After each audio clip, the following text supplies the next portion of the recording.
Asia cup ఫైనల్లో team India విజయం సాధించిన ట్రోఫీని అందుకోలేకపోయిన వివాదం ఇంకా కొనసాగుతూనే ఉంది. ఈ గొడవను తెరిపించేందుకు బదులుగా Asia cricket council chief Mohsin Naqvi మరో కొత్త మెలికి పెట్టారు. విజేతగా నిలిచిన భారత జట్టుకు మెడల్స్ అందించడానికి తాను సిద్ధంగా ఉన్నానని, అయితే దానికోసం ఒక అధికారిక కార్యక్రమం ఏర్పాటు చేయాలని ఆయన షరతు విధించినట్టు తెలుస్తోంది. ఈ విషయాన్ని ఆయన ఆసియా కప్ నిర్వాహకులకు తెలిపారని, కానీ అలాంటి కార్యక్రమం జరిగే అవకాశాలు చాలా తక్కువని సమాచారం. దీంతో ఈ ప్రతిష్టంభన ఇప్పట్లో వీడియోలా కనిపించడం లేదు. Mohsin Naqvi Pakistan cricket board chairman గా కూడా వ్యవహరిస్తున్నారు.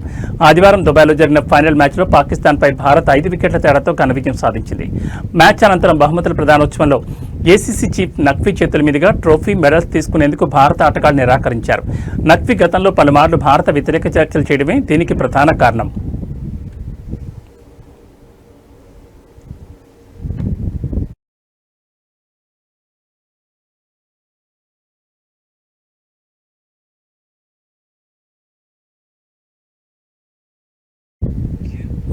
ఈ విషయంలో భారత జట్టుకు బీసీసీఐ పూర్తి మద్దతు ప్రకటించింది.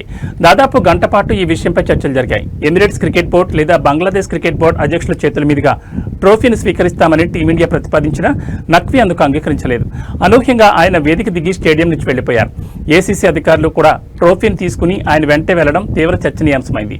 దీంతో భారత ఆటగాళ్లు గాల్లోని ఊహాజనిత ట్రోఫీని ఎత్తి సంబరాలు చేసుకోవడం, కాఫీ కప్పులతో ఫోటోలు పోస్ట్ చేయడం వైరల్ అయింది. ప్రస్తుతం ఆ ట్రోఫీ దుబాయ్లోని ఏసీసీ ప్రధాన కార్యాలయంలో ఉన్నట్లు సమాచారం. ఈ వివాదాన్ని బీసీసీఐ తీవ్రంగా పరిగణిస్తోంది.